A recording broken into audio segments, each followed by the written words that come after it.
Assalamualaikum warahmatullahi wabarakatuh.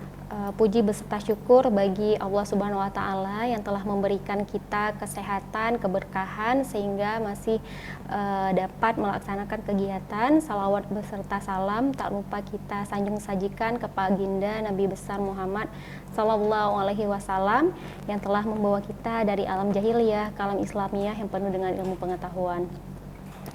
Perkenalkan, saya Rulia Melina, S.Pharm MSI, salah satu dosen di program studi S1 Farmasi, Fakultas Ilmu Kesehatan, Universitas Ubudiah Indonesia yang berlokasi di Kota Banda Aceh. Saya lulusan dari Magister Farmasi, Fakultas Farmasi, Universitas Sumatera Utara, lulus pada tahun 2017.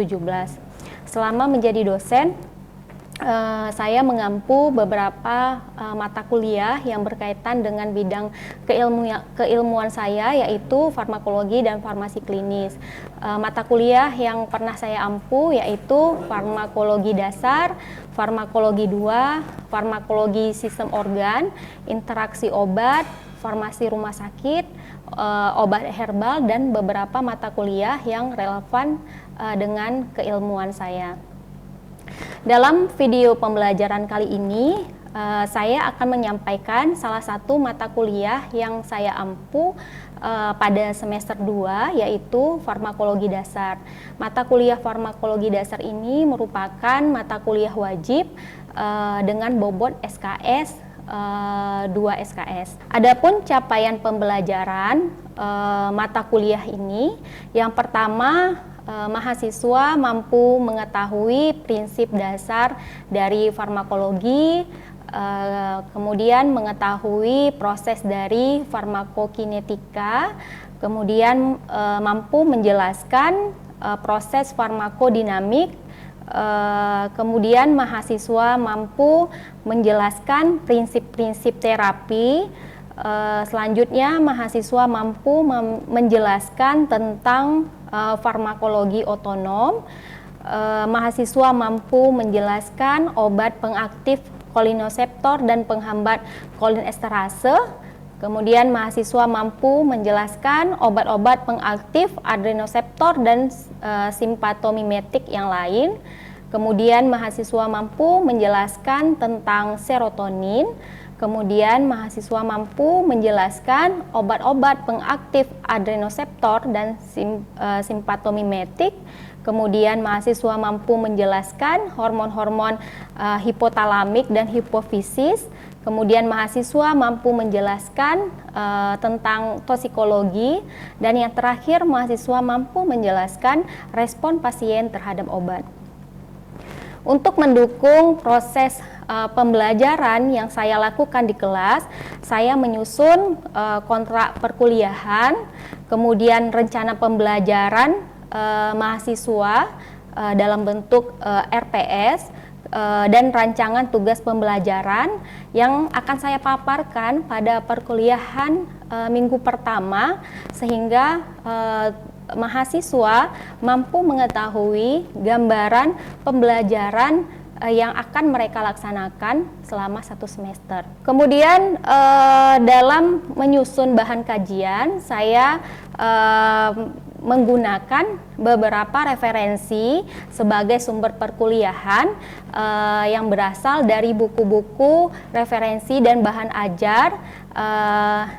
Ada buku farmakologi dasar dan terapi karya dari Goodman dan Gilman, kemudian buku farmakologi dasar dan klinik, kemudian farmakologi medis. Saya juga membuat sumber dari jurnal-jurnal hasil dari penelitian saya dan beberapa jurnal-jurnal nasional dan internasional yang relevan dengan bidang keilmuan saya.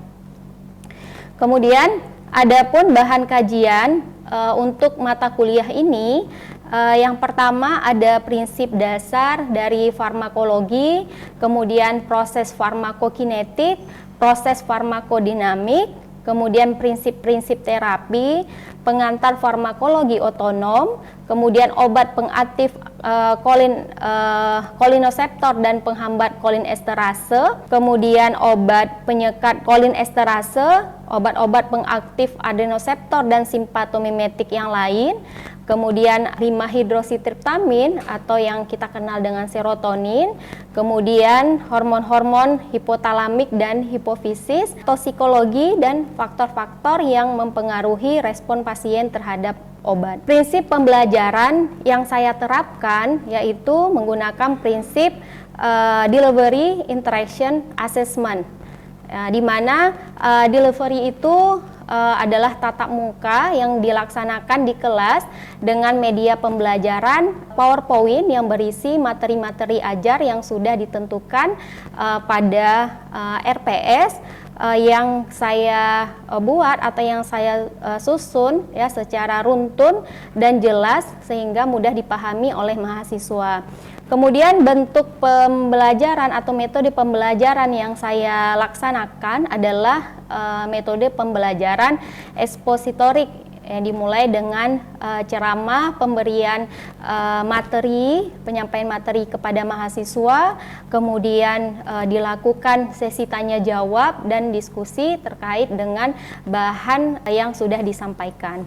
Kemudian pada proses pembelajaran adanya interaksi dengan mahasiswa yang dapat dilaksanakan dengan membentuk kelompok kecil untuk mendiskusikan materi-materi dan tanya jawab per individu terkait dengan materi yang sudah diajarkan.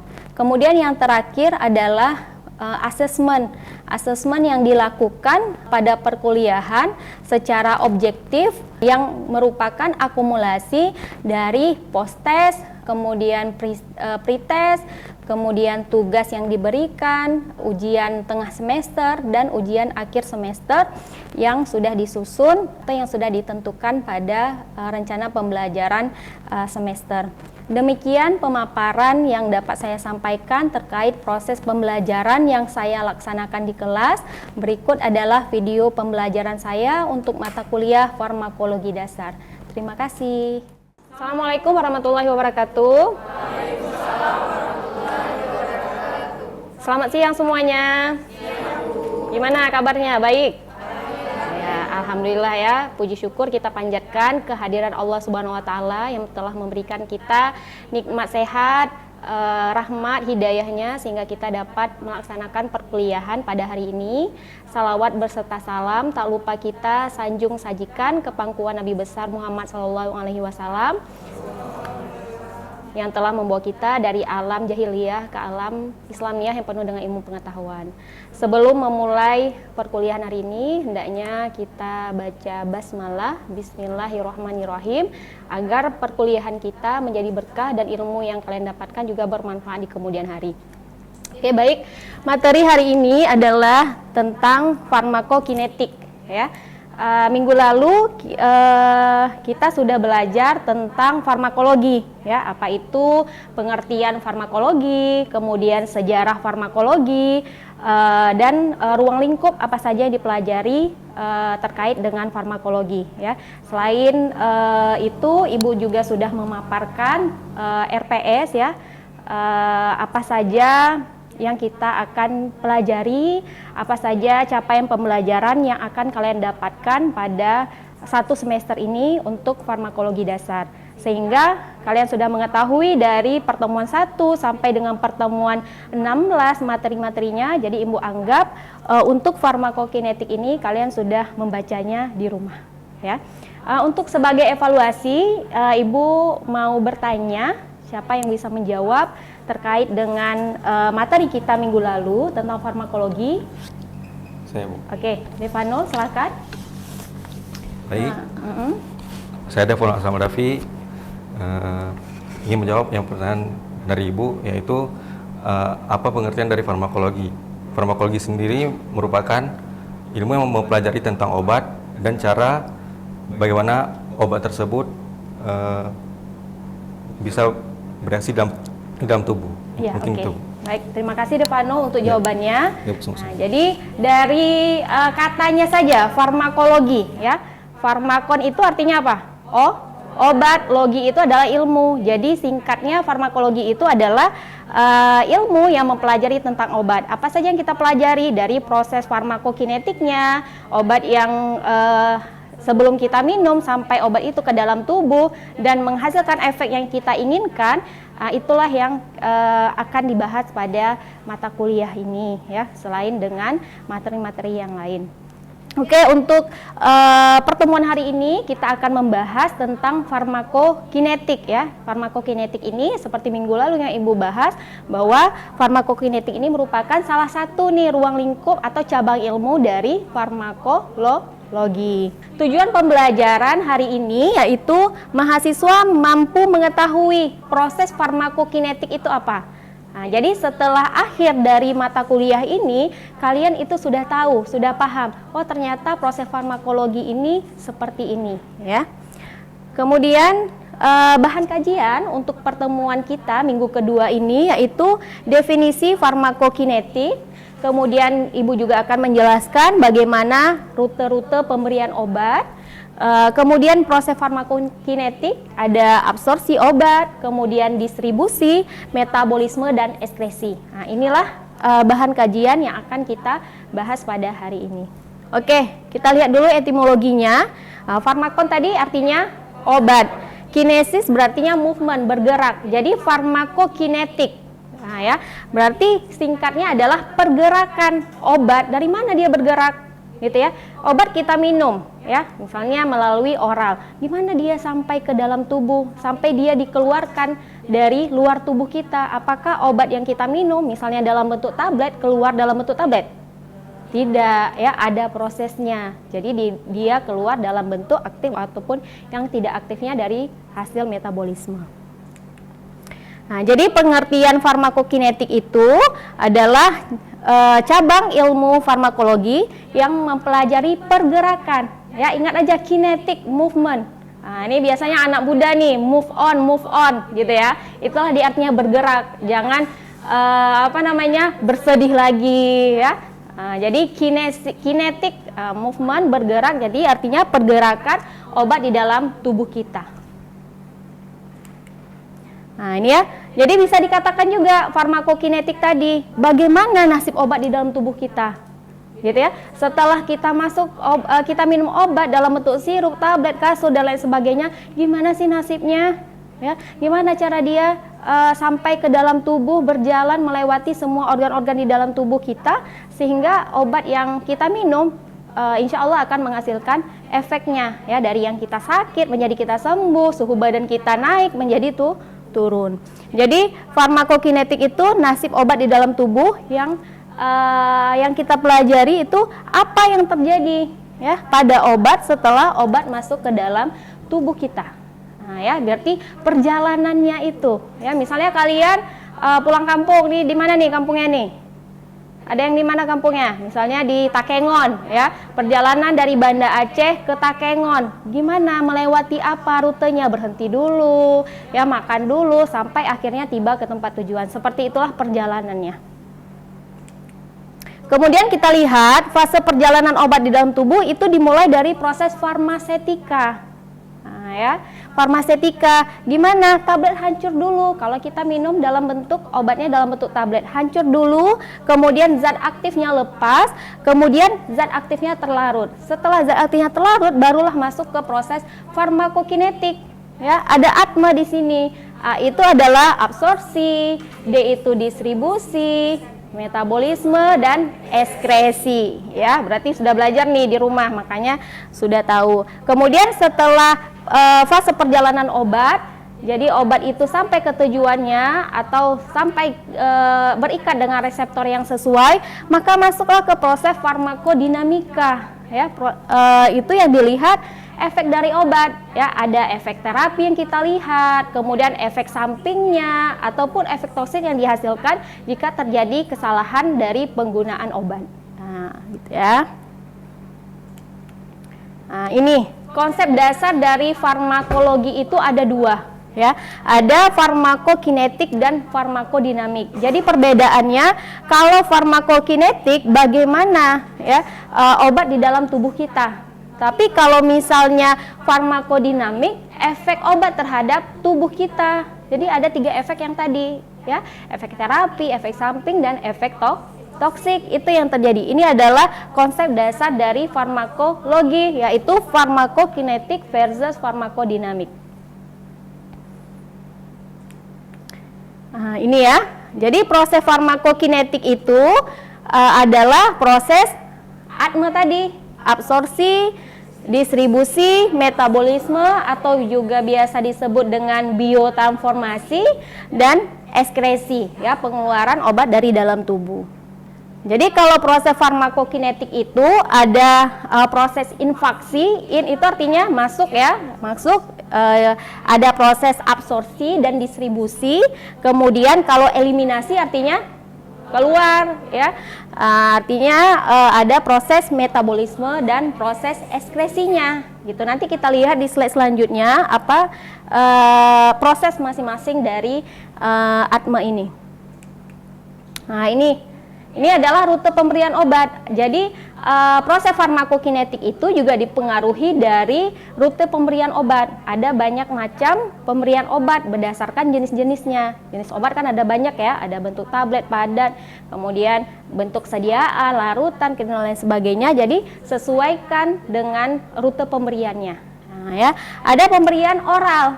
Nah, jadi kalau pemberian oral ini gimana? Melalui mulut ya. Kemudian ada sublingual. Nah, kalau sublingual itu sublingual diletakkan di iya. Kemudian kalau bukal masih di mulut, bukal di antara pipi ya. Kemudian inhalasi. Iya, disemprot ya. Kemudian perektal, rektal melalui rektal. Kemudian ada intravena ya, ini injeksi, ada intravena, kemudian ada intraarteri yang disuntikan di arteri, kemudian intrakardial, kemudian pervagina ya. Kemudian ada subkutan, kalau subkutan di bawah kulit ya. Kemudian intramuskular, muscle, artinya otot. Kemudian ada uretral dan ada rute pemberian secara implan. Nah, jadi farmakokinetik itu dipengaruhi oleh macam-macam proses pemberian obatnya. Oke, kita masuk ke proses farmakokinetiknya ya, yang ATME tadi, absorpsi, distribusi, metabolisme, dan ekskresi.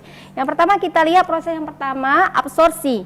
Absorpsi ini artinya penyerapan ya, penyerapan obat dari permukaan tubuh, dari tempat-tempat tertentu organ ke dalam aliran darah atau sistem pembuluh darah limfe. Jadi ada banyak macam tempat-tempat absorpsi di tubuh kita ya. Ada kulit, kemudian mukosa lambung dan usus, kemudian ada mukosa mulut dan lidah, mukosa rektum, kemudian mukosa hidung, mukosa organ kelamin, konjungtiva ya, kemudian di dalam kulit, di bawah kulit, kemudian ke dalam otot sampai ke dalam rongga perut. Makanya ada juga pemberian secara intraperitoneal ya. Itu yang absorpsi. Kemudian apa saja yang mempengaruhi kecepatan dari penyerapan obat ya, yang mempengaruhi proses absorpsi ini? Yang pertama ada sifat fisikokimia dan kelarutan. Nah, ini disesuaikan sama sediaannya, obatnya ya. Kemudian besar partikel obat. Jadi semakin besar maka semakin lambat gitu ya. Kemudian bentuk sediaan obat. Nah, kalau bentuk yang oral dengan bentuk injeksi, kira-kira mana yang paling cepat absorpsinya? Injeksi ya, karena langsung masuk ke aliran darah. Istilahnya tidak ada transit sana sini dulu. Kemudian dosis yang kita berikan ya, apakah dosisnya kecil, dosisnya besar, itu disesuaikan. Kemudian cara pemberian obat tadi ya, dengan oral dan injeksi itu pasti berbeda ya, proses absorpsinya. Kemudian lama kontak ya obat dengan tempat-tempat absorpsinya. Kemudian luas permukaan tubuh, ada nilai pH dari sediaan, integrasi membran, dan aliran darah ke otak. Nah, itulah faktor-faktor yang mempengaruhi kecepatan absorpsi di dalam tubuh. Kemudian kita masuk proses yang kedua, itu adalah proses distribusi. Nah, distribusi ini obat yang mencapai pembuluh darah akan ditransportkan bersama aliran darah dalam sistem sirkulasi. Jadi kalau misalnya obat yang kalian minum atau yang diberikan secara oral, maka setelah melalui hati bersama dengan metabolitnya akan disebar merata ke seluruh tubuh dari eksternal sampai ekstrasel sampai dengan intrasel. Nah, ya. Kemudian apa saja yang mempengaruhinya? Ya, selain tergantung pada aliran darah tadi, distribusi ini juga dipengaruhi oleh faktor sifat fisikokimia, sama halnya dengan absorpsi tadi. Nah, ini ya, ruang intrasel itu ada cairan intrasel, kemudian komponen intrasel, kemudian kalau ekstrasel itu ada cairan plasma, kemudian ruang intestinal, kemudian ada cairan transsel. Nah, setelah itu kita masuk ke proses yang ketiga, metabolisme atau biotransformasi. Nah, ya. Jadi namanya aja metabolisme, artinya ada perombakan atau perubahan struktur-struktur dari obat, ya, struktur kimia dari obat yang terjadi karena ada katalis atau pembantunya adalah enzim. Jadi perubahan kimia dari senyawa yang terjadi di dalam tubuh, terutama di dalam hati, yang menghasilkan ada metabolit aktif, tidak aktif, dan metabolit yang toksik. Nah, makanya tadi efeknya kan ada banyak macam ya, ada efek terapi, efek samping, kemudian efek toksik. Kemudian pada proses ini molekul obat ini akan diubah kemana? Menjadi lebih polar. Ya, artinya apa? Lebih mudah larut dalam air, ya, atau kurang larut dalam lemak sehingga mudah dieskresikan melalui ginjal. Jadi pengeluarannya lebih mudah kalau obat itu dia bersifat polar atau kurang larut dalam lemak. Nah, kemudian fungsinya apa? Mempercepat eliminasi, ya, pengeluaran, kemudian menentukan lama kerja obat, menentukan konsentrasi obat di dalam darah. Kemudian apa saja tempat-tempat dilangsungkan atau tempat proses metabolisme? Ada hati, ya, ada ginjal, kemudian ada dinding usus, kemudian ada paru-paru, otot dan darah. Inilah tempat berlangsungnya proses metabolisme atau biotransformasi. Nah, gini ya. Jadi obat yang telah diserap usus ke dalam sirkulasi lalu diangkut melalui sistem pembuluh darah porta, ya, yang merupakan suplai darah utama dari lambung usus ke hati. Jadi di dalam hati ini seluruh obat atau sebagian obat akan mengalami perubahan atau perombakan kimiawi, ya, secara enzimatis, dan hasil perubahannya itulah yang kita sebut dengan metabolit. Nah, ya, prosesnya kita namakan metabolisme, hasilnya itu adalah metabolit.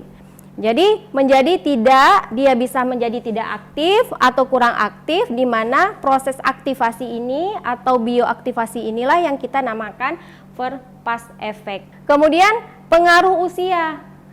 Pengaruh usia terhadap biotransformasi atau metabolisme. Kalau bayi yang baru lahir, terutama yang prematur, enzim yang terlibat itu belum cukup sehingga mempengaruhi kecepatan biotransformasinya. Nah, itu yang kalau untuk usianya bayi yang baru lahir. Kalau untuk anak usia 1 sampai 8 tahun, biasanya biotransformasinya itu bisa lebih cepat dari orang dewasa. Disebabkan kenapa? Karena rasio bobot hati terhadap bobot badannya itu lebih besar, gitu ya. Jadi lebih bagus biotransformasinya daripada orang dewasa. Tetapi kalau yang sudah lansia, ya udah lanjut usia, ya seperti nenek kita, kakek kita, itu menjadi lebih lambat proses biotransformasinya. Kenapa? Karena ada kurangnya pasokan dari darah ke hati, sehingga enzim yang berguna untuk proses metabolisme atau biotransformasi itu berkurang. Gitu ya. Jadi lebih baik proses biotransformasi itu lebih maksimal pada usia 1 sampai 8 tahun. Kemudian proses yang terakhir ada proses ekskresi. Ekskresi tadi apa artinya? Pengeluaran, ya, pengeluaran. Jadi pengeluaran obat atau metabolitnya. Metabolit itu hasil dari metabolisme tadi, ya, dari tubuh, terutama dilakukan oleh ginjal melalui air seni, ya, yang kita sebut dengan ekskresi.